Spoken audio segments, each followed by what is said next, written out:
Je m'appelle Roy et puis c'est ça, j'ai grandi à Québec, j'ai fait mes études à l'Université de Sherbrooke en génie électrique. Puis après ça, je suis allé à Ottawa pour travailler comme ingénieur en télécommunication dans un centre de recherche là, pour le gouvernement fédéral.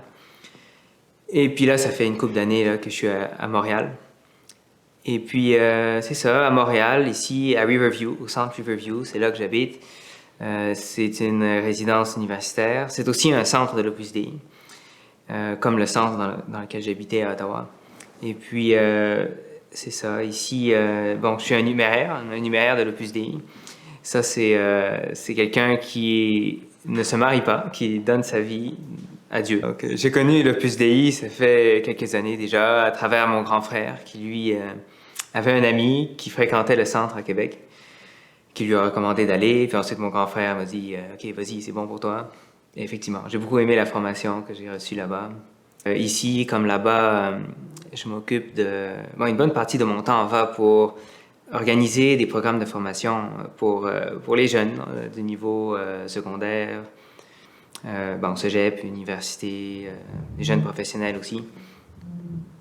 Et puis, c'est ça. Donc, des programmes de formation pour les jeunes. Pourquoi? Ça sert à quoi? L'idée, c'est d'élever l'âme et le cœur de ces gars-là, des jeunes qui viennent ici. Et puis, on fait ça, bon, à travers ces programmes-là. L'ambiance qu'il y a au centre, les discussions qu'on a, les présentations, les invités. Et aussi à travers le mentorat, le mentorat ou le coaching. C'est ces séances que, des fois, on va avoir de façon périodique, avec les jeunes, un à un, pour discuter avec eux. Comment ça va à l'école, comment ça va leur façon d'étudier, s'ils se font des amis. Dans ces séances de mentorat, par exemple, on va leur parler de choses très pratico-pratiques. Par exemple, comment est-ce que tu étudies? Est-ce que tu passes ton temps distrait avec ton smartphone ou tu arrives à te concentrer?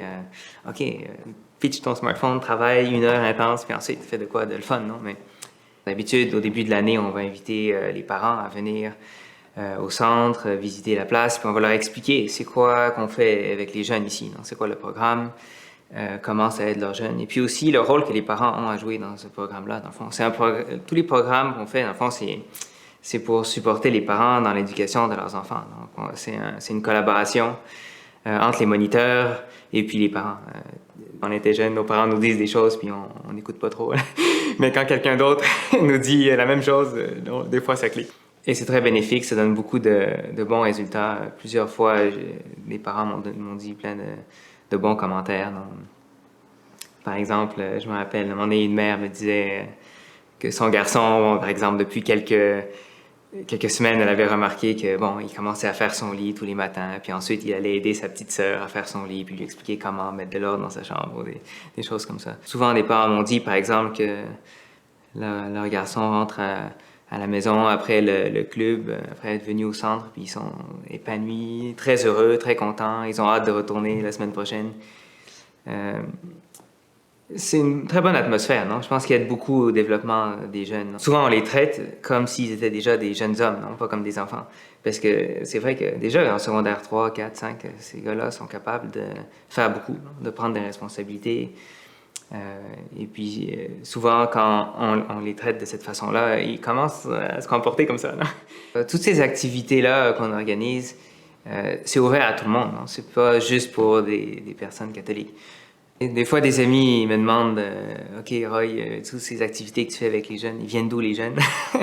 Ben, la plupart, c'est des gens qui étaient en contact, qui ont invité d'autres, des parents qui étaient très contents, qui ont invité d'autres familles, les amis de leurs amis, ou des amis qui invitent leurs camarades de classe.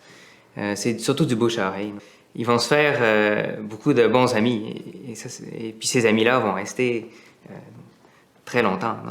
Une chose qui est difficile aujourd'hui pour les jeunes, c'est d'avoir des vrais bons amis, de développer des amitiés profondes, durables,